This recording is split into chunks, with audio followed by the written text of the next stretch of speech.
Hello, everybody. I thank you for tuning in with me tonight. I know that many of you probably seen my video earlier where I asked you to join me tonight because I have a special guest. Yes, a special guest all the way from North Carolina, and her name is Don Drew. She will be sharing with us tonight. Tonight, this platform was created for her because she has an amazing story, a story of disbelief. Sometimes people go through things, and when you look at them and they tell you their story, you ask yourself, how in the world did they endure that? How did they go through that and come out of that victorious? How did they smile while coming out of hell?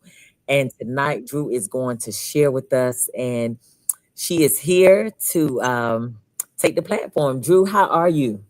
I am so excited to be with you all tonight. And this is just a rare treat to be able to share my story. Normally, I'm working with women and listening to their stories. And I don't Yes. share my story very often because we're holding space for others and where they walked. But this is just a delight to be here tonight. Thanks for Aw- inviting me. Awesome. So, Drew, tell us a little bit about yourself. All right. Well, gosh, I have a long history of being a pretty strong woman in a world that doesn't always appreciate strong women. And I've been an entrepreneur. I'm a mom of four. And so I've owned my own staging business and I have my real estate license. And now in this last stage of my life, I am doing what I call soul coaching. And so my passion has been, and the question and challenge for my own life is how do we live from joy? And as I Wow. sat and looked at my own life, Yes. and as a mom of four, you're always thinking, once the kids get out, once Yes. taking care of everybody's needs, you're serving in your community, and you look up and you think, I am not joyful in doing this. I'm just exhausted. Mm-hmm. And so, quite a number of years ago, I sat with that question, and I Wow. just spent a year going through like, I am done people pleasing. Anybody else? I am done people Yes. pleasing. Why am I saying Absolutely. yes when I mean no? And how Yes. do I get alignment? So I spent a year. Every time I said yes when I meant no, I thought, what just happened here? Yes. When I came out of that year, I was sitting with God and asking, what is this next year going to be? Last year was about getting out of people pleasing. And Mm-hmm. within my heart, within my soul, kind of surprising me, uprose this I want joy and ease. Mm. And the Spirit told me, the world does not need your sacrifice. Wow. The Wow. world is served by your joy. Wow. Wow. And I am so used to thinking I am serving the world through sacrifice and Mm-hmm. doing without and putting others first. Mm-hmm. And Spirit just told me there's enough sacrifice going on. And when I looked at my life, how much I moved the needle through sacrifice, Yes. how much could I move the needle through joy? When's Wow. the last time you heard of a carjacking Yeah. from someone who's joyful, or a Yes. murder, someone Yes. filled with joy? Yes. So I began to look at that, and I spent a lot of time reflecting and taking notes. So we have spoken. I was in the midst of writing my book. I was working with best-selling author Sark, 17 bestsellers out there. Wow. And she was my writing mentor, and I was writing a book called Joy and Ease. Are you ready to change your life? Mm. When I had no idea what was going to be put to the test. Wow. And so if I had to choose a mascot for my life, it would be a Weeble. Now, if any of our listeners are my age, maybe if they're young, let me explain. Weebles were, I don't know if they were Hasbro, Fisher Yeah. Price, who had this toy, but they were egg-shaped toys. Do you remember? Yes. And there were these little characters, they were egg-shaped, but they were weighted at the bottom. And Yes. so you could drop them, you could knock them over, you could throw them across the room. And their motto was Weebles wobble, but they don't fall down. And so they would face plant and they'd roll and they'd go side to side, but Yes. they would actually right themselves. Yes. And so I got hit with what I call the unthinkable in my personal life. Wow.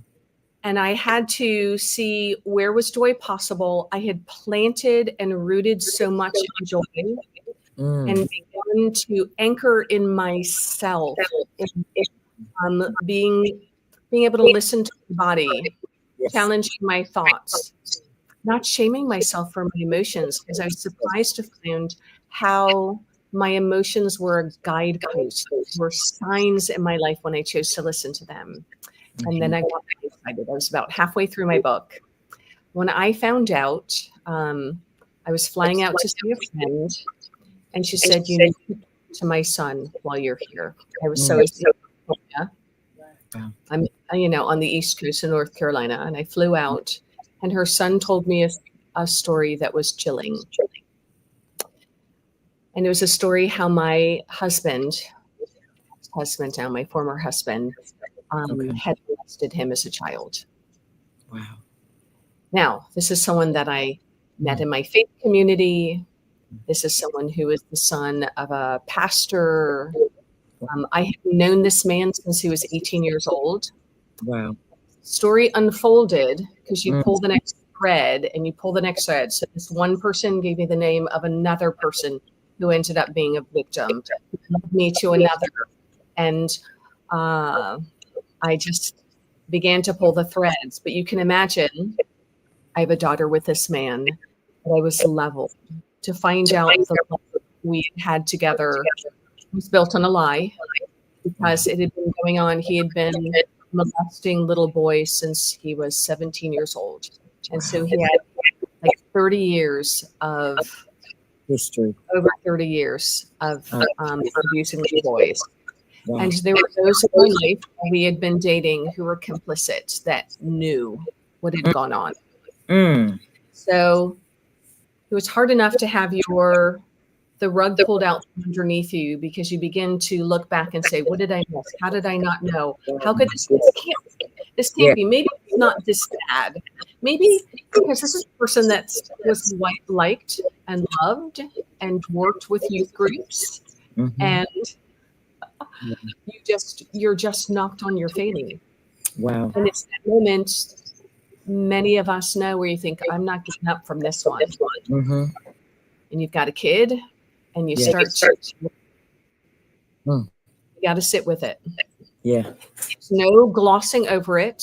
And so as happens in these situations, one of the things that can be surprising is that you have to hire a lawyer.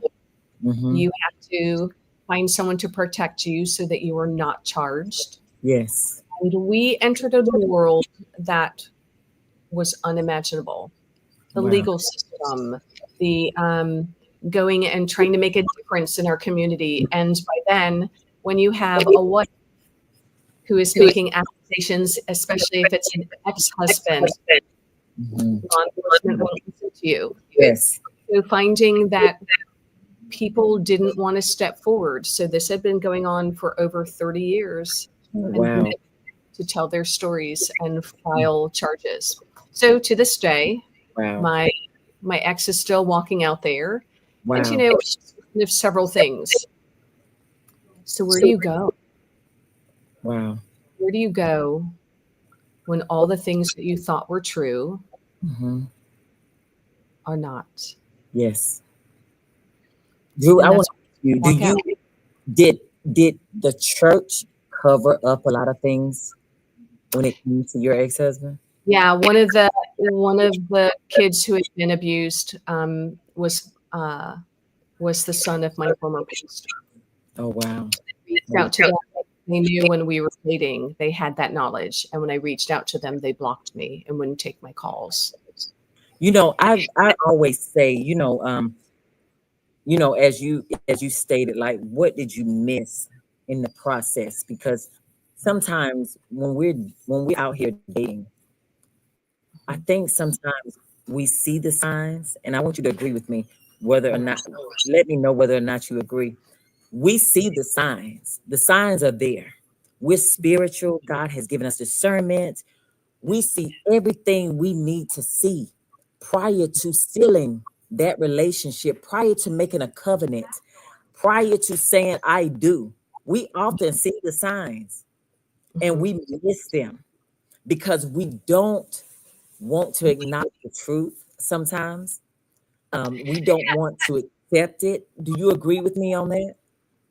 I think that's sometimes the case. When I look back on my own life, one of the things that I knew, my daughter was supposed to be here. I have a child with this man, and I Yes. was not supposed to be able to get pregnant. And it was Yes. the place.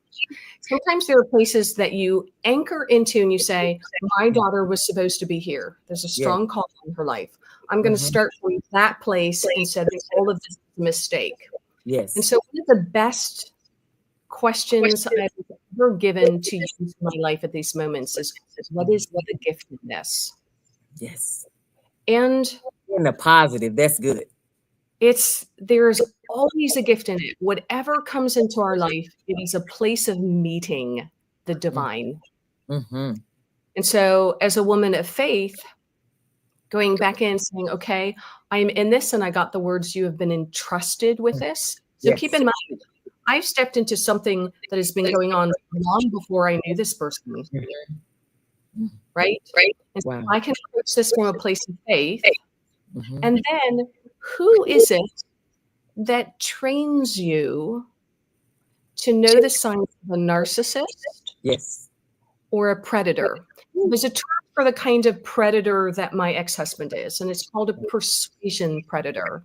Persuasion predator. Oh, Persuasion.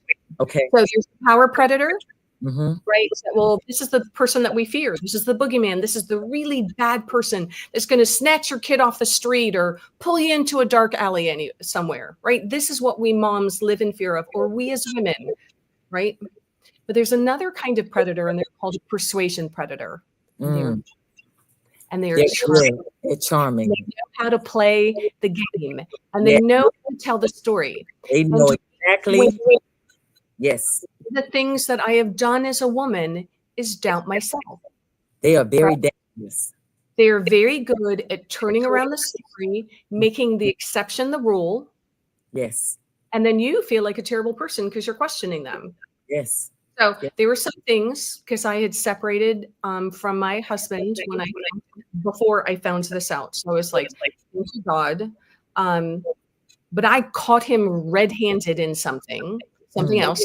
Well, he had been stealing money from my business, and then there was a whole bunch of embezzlements that happened.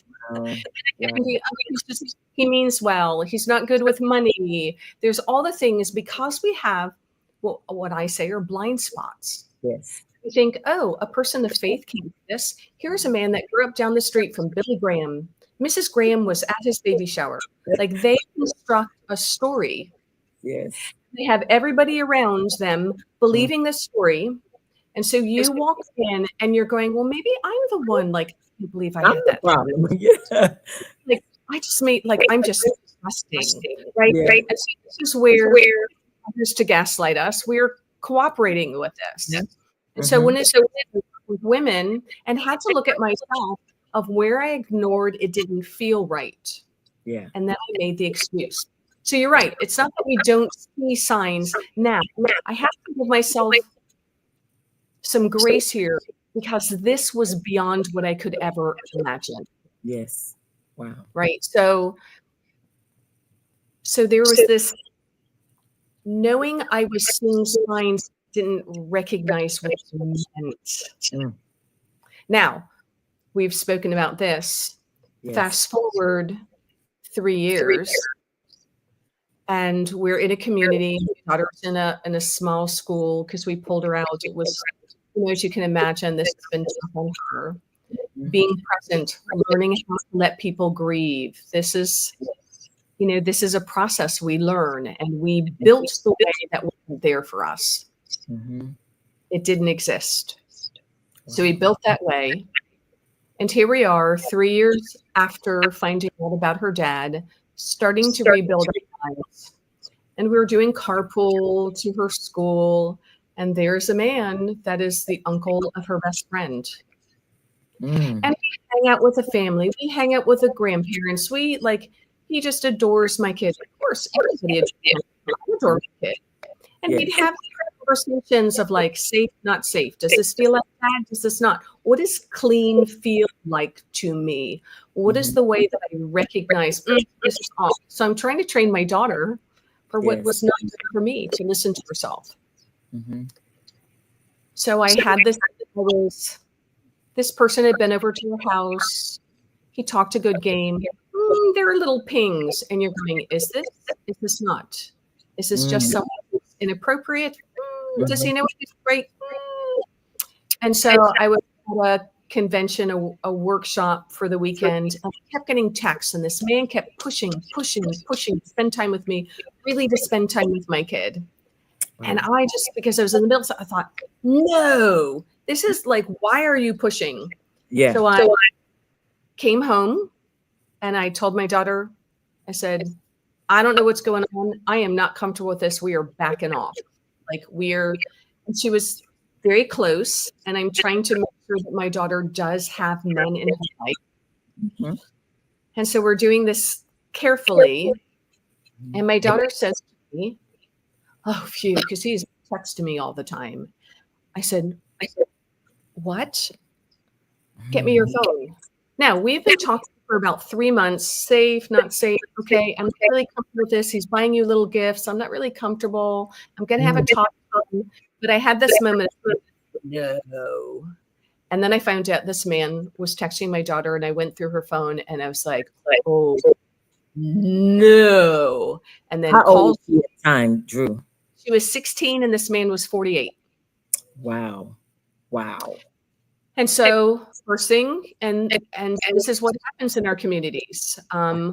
I called the mom of her best friend, it was her family member, and she's like, "Oh, no, he just considers your daughter his best friend." And I said, No, that's "Hey, inappropriate.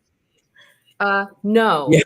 And then she's like, "Well, he means well. He just means well. It's like, let's just hope he doesn't." And then I pulled out the text messages because I wouldn't like, I know what this feels like. I watched this with my former husband. I Wow. watched him And entangle parents and mhm. manipulate them emotionally. It's And so grooming. I knew, right? So here is the gift in this. What was Yes. so awful that happened to us became protection that it didn't repeat and Mm, happen to my daughter. wow. I'm very passionate about talking about this because and I'm sure you see this too, Mhm. when we kick that can down the road, it's going to be waiting for us down the road. Yes. If we will not deal with, how many of us have had that person in our family? Oh, Mhm. little Harry, everybody just knows he's kind of Yeah. handsy. And nobody Mhm. will talk about, oh, that's just, your grandpa. Just Yeah. don't Yes. get what you reach. Yes. And this has been going on and we don't talk about it. We don't Mm, talk about it in our faith communities because we think it can't happen. And we oftentimes will turn on the person who is speaking up because it is yes. an uncomfortable truth. Yes. Yes. And so it is not a wonder that we as women doubt ourselves and blame ourselves. Mhm. I think we need to start listening to ourselves more seriously and learning how to tune in more. So when we talk about the gift of discernment, Mhm. how is the Spirit speaking to us? Yes. How is the 'Cause divine speaking to yeah, us? and he does. Like we can't deny the voice because God does. He has a way of showing us prior to us encountering danger. He shows us. I don't care what it is. Absolutely. It doesn't even have to be relationship. It can be anything pertaining to danger. God always sends a warning. Yeah. But we have to deal with consequences a lot of times because we override the Holy Spirit and what he's showing us. I know I have been guilty of that before, overriding what God has shown me because I wanted to do it my way. I wanted to, I denied the fact that it was this when I already knew it was this. And then you question God. You want to question God or wonder why you're dealing with these consequences. And it's because of our disobedience, because we did not pay attention. Because God does. One thing about God, when we are in tune with God, he will warn us before destruction. And that is no lie. He will warn us about people. He will warn us about places. He will warn us about things. And it's Yeah. up to us to pay attention. But our human, it's natural for us to want to gravitate towards the things we want and the things we desire in our life. You know, Yeah. Yeah. But what about the person who is well-meaning? Right. Mhm. So, because I get this question, I love this. I don't mind when people ask, well, didn't you pray? Didn't you Yeah. know? And Yeah. it's like, shoot, we did premarital counseling. We did all the stuff that we were told to do and background checks. So in Mhm. my situation, I had a friend that was like feeling like, no, she was a former sheriff. She ran a Mhm. background. Yes. I checked out all the people that he had been in their lives. How was he with your kids? Yes. Because I was a mom. I had 3 children already when we got married. I was Mhm. mindful who I brought into my life. Mhm. But people can be consistent, and people can show Absolutely. you the right things, everything you need. Sometimes people don't even have a background. You know, clear, everything is clean, but the mindset and the intentions are there. And so that's how we miss it a lot of times because, like you say, you've done the research. Mhm. You've inquired with past people. You've inquired with past resources and references, and nothing shows up Yeah. until it's forefront, till it's in your face, and you have to deal with it. Yeah. And here's something we talk about, and I think and it's one of the obstacles in Mm-hmm. seeing some resolution in our situation. Mm-hmm. As a mom of children, I thought I could worry about my daughters. Yes. Never occurred to me Mm-hmm. that I had to worry about my son Yes. or Yeah. other people's sons. Right. And so this hidden thing that nobody is talking about, the sexual abuse of Mm-hmm. boys Yes. and the manipulations that's happening because our Yes. boys are safe. And so there's another level of shame. Our girls are starting to speak up. We've Yes. done really well for our girls. Mhm. It never occurred to me. That Now, will happen to your son. yeah, You are so right. You're so right. And you know what? It's so many people out there that thinks the same way. We always think it happens to girls, but it also happens to males. Oh, that's deep. That's deep. and Because so we we don't have to do it. speak up. We have the documentary and the expose on Hillsong, maybe Oh, 3 yeah. or 4 years ago. Mm-hmm. And so that former pastor of Hillsong that was the New York City Hmm. pastor, Brooklyn, I Yes. believe, came Yes. on, I think, Mel Robbins recently and told his story. And Yes. one of his was talking about him being sexually molested as a little boy and with it. Yes. And so, again, we have not had the tools to talk about this because the things that we are uncomfortable. So, in going to my church, I didn't go to my church with stuff like this. We're Yes. shushed. We are Yes. not comfortable with this. I think Mhm. we can do better. So, thankful for podcasts like yours, Yes. because being able to speak up and talk honestly Yes. allows us to have conversations, not in anger, not in judgment. And how do we solve? How do we create space? Um, how about we believe women for a change? Yes. Yes. Because what happens, there's a book that was written many years ago by I believe a German philosopher, Kaufmann, called Flight from Women. And he Mm. talks about we're so used to knowing things that are rational, and Yes. we have worshipped what is rational. Mhm. You and I know that in spirit, Yes. there is a way of knowing that is not rational. Yes. He uses the term transrational. Mhm. Book Wow. The Gift of Fear, which is a great book, and he has a companion book called Protecting the Gift, which is Okay. about how to protect our children. Yes. He is a security specialist given, I want to say it's Cloud. I may have the wrong last name. I know it's Gavin DeBecker. Gavin DeBecker. Okay. And every woman he interviewed had that moment of knowing. And why did they say that? Oh, I don't want them to think I'm a you know what. Oh, I don't want to be impolite. I can't not let them think I'm nice. Mm. And so we have this cultural thing that is keeping us silent, Mhm. but they all knew before their mind Yes. recognized, Wow. right? And so Mhm. that is the part. So as I wish I would know. So I'm a joy coach, but what I'm trying to do, we can't have joy unless we begin to care about how we feel. Yes. Until we tune into our body, when we don't feel comfortable, what happens? Our stomach seizes up. Mhm. We get a lump in our throat. our chest, our shoulders tense up. Next, we have our shoulders above our, up our ears. And so we begin to pay attention. We live in a world that we disrespect our body. Our body is the machine. I went so many hours without sleep. It's like, I'm not going to do that. My body is sacred. Yes. Everything, my mind may lie to me. My friends may lie to me. My husband has lied to me. My body cannot lie. Yes. But learning to sit with my body, to learn its language, is my responsibility.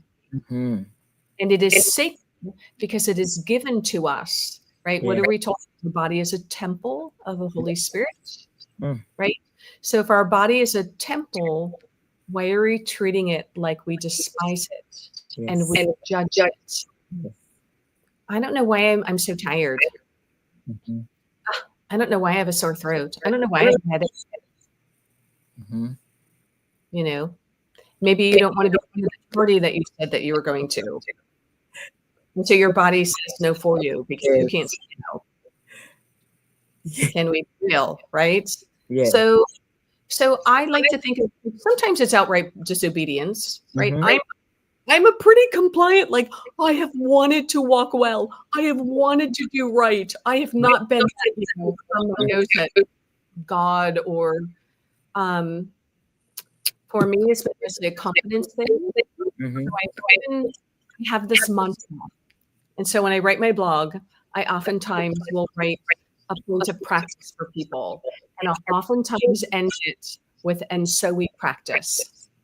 Wow. Like there are things I know, but learning how to practice them and develop another level of mastery is something that I have had the honor to develop over a lifetime.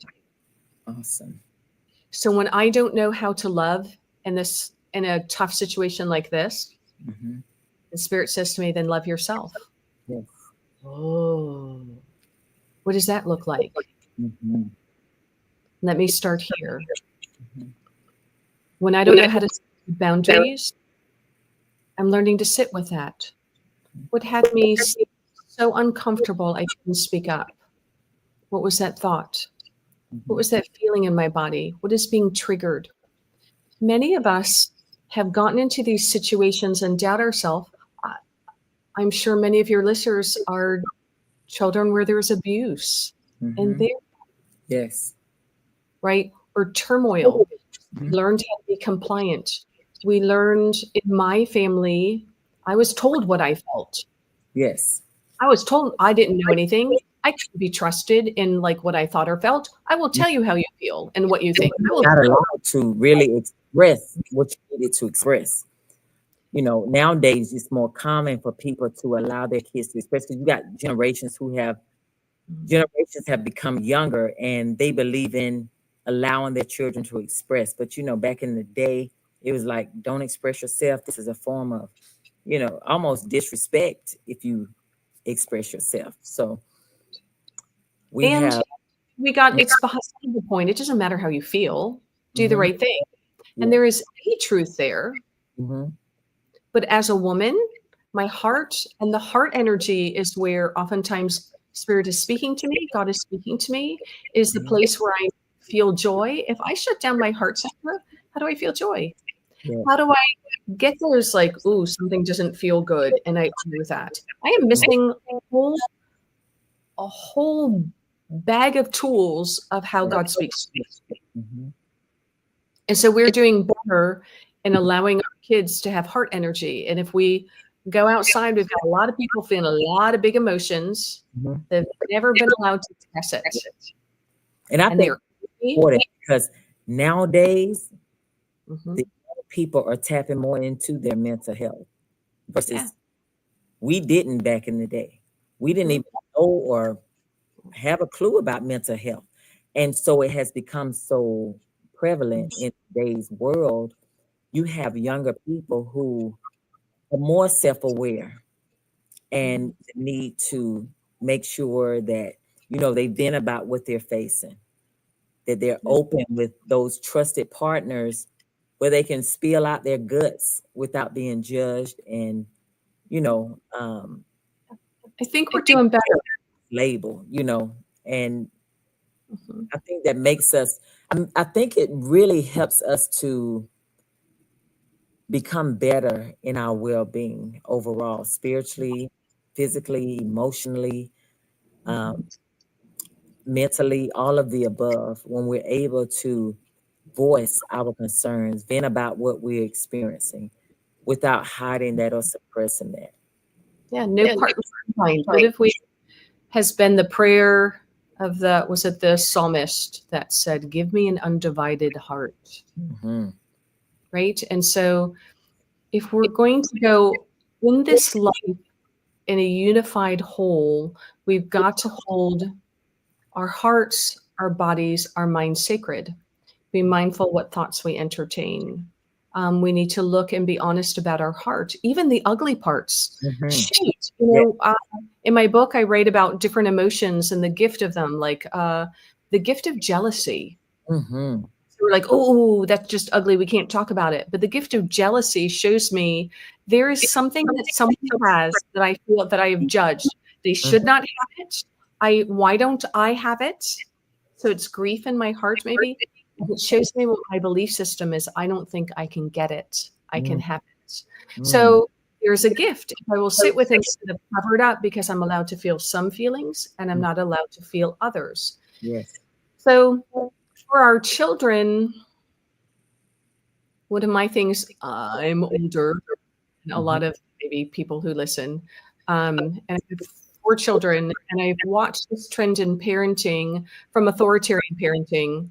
Stop your crying, or I'll give you something to cry about. Right? Don't talk to me. You're not like, shh, I'll give you a slap across. And there has been my family growing up was not comfortable with emotions. Mm-hmm. And then for me as a parent, if I am not comfortable with emotions, then I am trying to move obstacles out of my kids' ways because I don't want them to feel bad. I care about their feelings, Yes. but I'm not comfortable with them. Yes.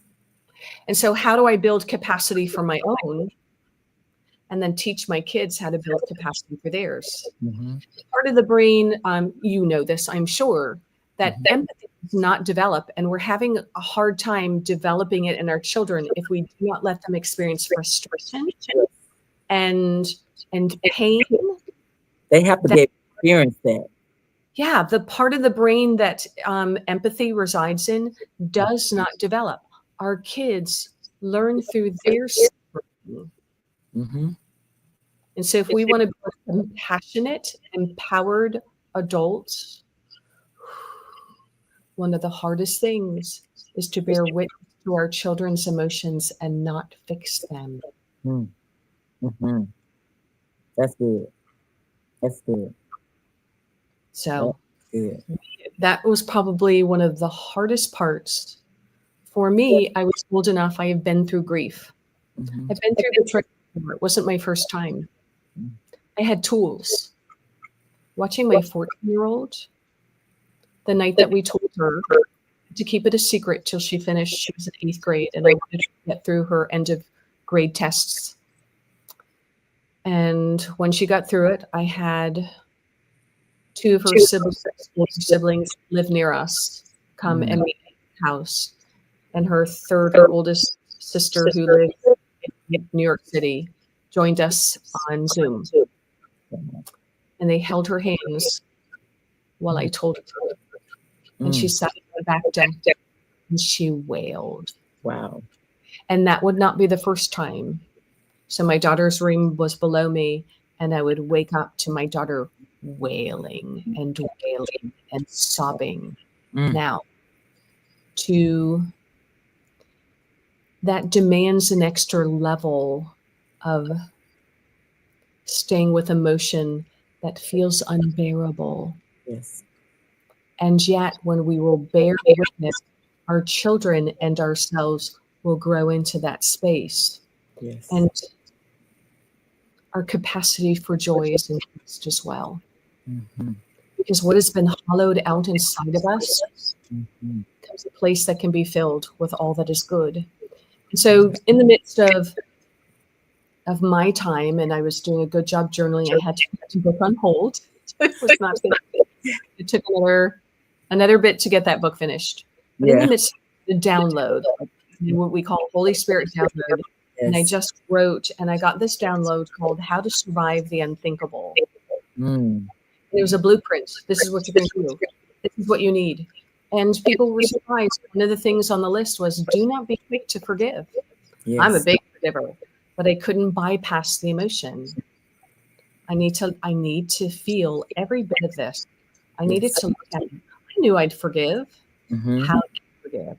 I wanted no parts dragging with me to the future. Yes. Those unresolved emotions that a lot of people have not dealt with, because we've been taught, forgive and just, but nobody has processed. So you Mhm. went through the process, right? Yeah. And And a I lot. was fortunate to have some friends that had been with me through the caca and past.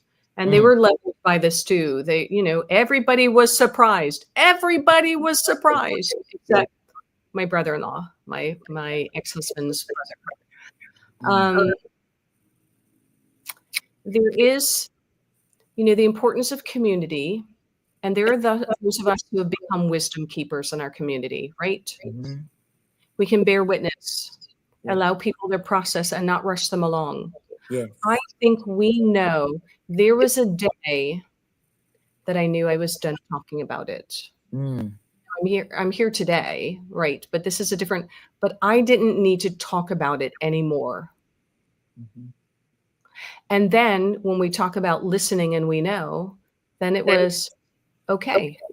Mhm. I don't need to bring this up in this conversation. People don't need to know. This will not be my identity. I'm done talking about it unless it's important because I will not keep secrets. I don't think it's helpful to us. Mhm. And so when we have people, we do this to ourselves because we've walked in a world that has judged our emotions and we're allowed to have them, but for only so long. And then people are really uncomfortable with them. And so we do this to ourselves. I should be over this by now. I don't know why I'm still feeling this way.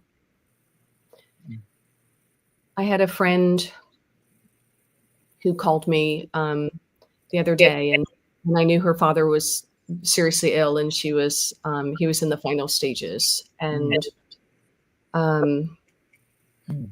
she called me, and I was like, "Oh, how are you doing?" And I knew he was, and she's like, "Oh, I'm dying." But then she said, "But now my son is missing." Mm.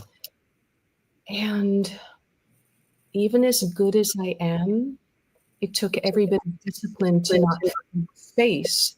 And so we practice. How do I let someone know that I'm actively listening still? I'm engaged. How do Mm. I hold space and don't try to fix it? And I'm respectful. Um, I'm still learning. I'm still learning how to do this. Mhm. I practice on myself. Um, but being a wisdom keeper in the world, becoming masterful at this, is allowing ourselves to be uncomfortable and not have answers, and to honor the other people are taking. Because sometimes we know we shouldn't be opening our mouths. It's their journey. Yes. I don't know, when that is, but I'm feeling into it a lot more, and I'm asking those questions. When I was younger, I like to talk too. I'm a Yeah. firecracker. I thought I knew so much, and Mhm. it's not about my knowledge. It is waiting and seeing, what God is doing in someone, bearing witness, holding space. They don't need me. Can I walk alongside? So, my journey into the unthinkable has led to a place where um, there is joy that Yes. others couldn't be in your life because of where Yes. you. Yes. So now, when I talk about way. Mm. Tell me, oh, you don't know. You don't know what I've walked through. And I think, tell me, but I know. And I think people recognize words that have authority and Yes. people who've been there, the words are not as quick, are they? Yeah. So, That is good. That is good. The soul coach. Oh wow, that's awesome. You know, we hear about many coaches, but the soul coach that reaches deep. And mm. so I'm feeling you. I really appreciate you. I know that you have an ebook that you wanted to share. I know you had mentioned that people can reach out to you to be Yeah. able to get that book. Can you share that information? Yes, you can get my book on Amazon and on Barnes and Nobles called Joy and Ease. Are you ready to change your life? But anybody who wants to contact me, and they can do it through you, or they can go to my website, joyandease.live, or they can email me directly, joyaneasewithdawn@gmail.com. And I have that download that I got, how to survive the unthinkable, is something that I will freely give to any of your listeners that reach out to me. Yes, I think there was just so much power. I still pull it out today. And Wow. any whole time I pull it out and I think, checklist, okay. I don't have to, because I can do it doesn't mean I need to. If someone offers for help, offers to help, I will say yes. Yeah. You know, they're just like really great nuggets on that. So Mhm. if they want to reach out to me or if they reach out to you, I'm happy to pass that along to them. How to survive the unthinkable. But you can find my book, Ease with Dawn, Joy and Ease. Are you ready to change your life? On Barnes and Nobles and Amazon. Awesome. You have such a beautiful, beautiful spirit and sincere, genuine, and I appreciate you for sharing this platform and just speaking to those people out there who may be listening. What would you want to leave with your listeners today? What nugget? I think joy is a great plumb line. And when I asked God why, because as a little girl, I asked God that He would teach me how to love. Mm. And so to get a message of joy, I had to sit with and say, why am I talking about joy? And one of the things that I was told was love oftentimes has been twisted. Mm. But joy cannot be counterfeited. So when we begin to care about our joy, there is love there. There is alignment. And when we begin to use our joy, it becomes a plumb line for us. Clean, not clean. Am I in alignment? Am I not in alignment? Am I committing to the things that are in alignment with my core values? So as a business owner, as we raise our children, it's not about feeling happy all the time, right? It is knowing how to go within and source the joy that is always flowing through and to us and letting that inform us, because there's a clarity that comes with joy. And so I would say, care about how you feel. If you need a little help, pick up my book, because I give you some great practical tips. Yes. So thanks for having me tonight, Aleta. Awesome. I thank you so much for joining the platform and blessings to you in your future and everything you set your heart to do. And I just thank you for joining. Everyone, if you need to reach out to Don Drew, you can reach her through social media. You can contact me. If you want to get the free material that she has offered, you may. But Joy, Don, we thank you again. Thank you again. I almost changed your name to Joy, but I thank you. Woo-hoo! There you go. Well, joy comes in the morning, and there you go. Awesome. Thank you All right. so much. Blessings. See you. Thank you. Be blessed.